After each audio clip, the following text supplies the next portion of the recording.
Commentaire de saint Thomas d'Aquin sur l'évangile de Jean, chapitre 6, verset 35.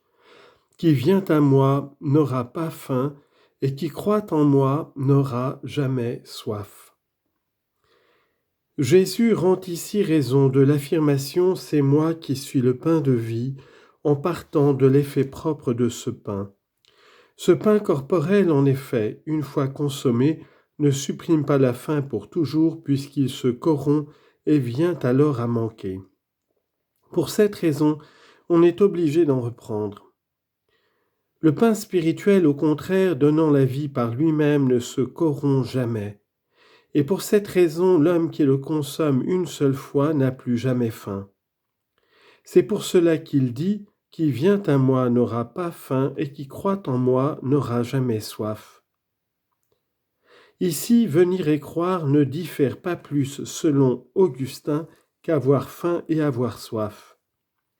Il revient au même de venir au Christ et de croire en lui, car nous allons vers Dieu, non par les pas du corps, mais par ceux de l'esprit, dont le premier est la foi.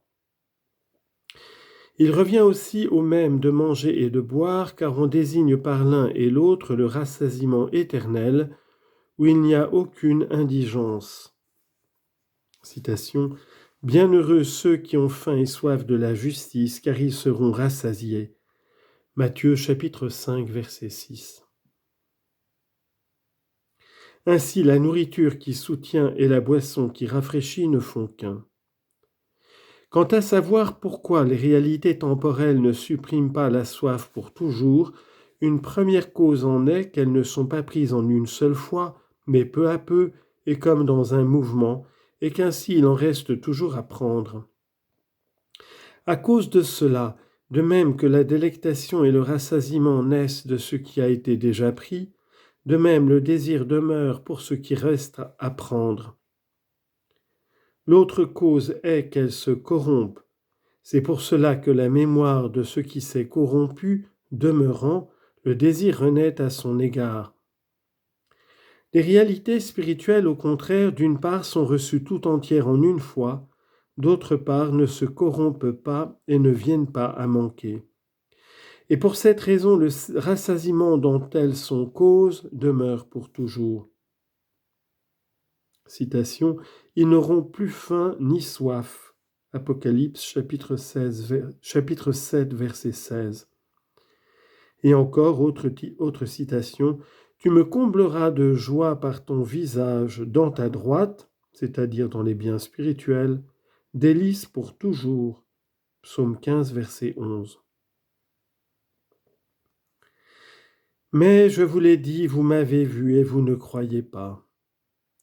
Jésus montre ici la nécessité de se révéler comme pain.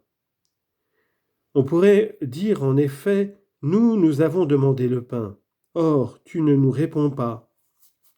Je vous le donnerai ou je ne vous le donnerai pas, mais tu dis plutôt, c'est moi qui suis le pain de vie.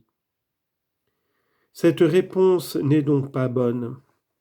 Mais qu'elle le soit, le Seigneur le montre en disant, je vous l'ai dit, vous m'avez vu et vous ne croyez pas. Ils sont dans la situation de celui qui ignore qu'il a du pain devant lui et auquel on dit « Vois, le pain est devant toi ». Et c'est ainsi qu'il dit « Je vous l'ai dit que moi je suis le pain, vous m'avez vu et vous ne croyez pas ». C'est-à-dire, vous désirez le pain et vous l'avez devant vous, et cependant vous n'en prenez pas parce que vous ne croyez pas. Il leur reproche ici leur incrédulité. Citation, « Ils ont vu et ils ont haï, et moi et mon Père. » Jean chapitre 15, verset 24.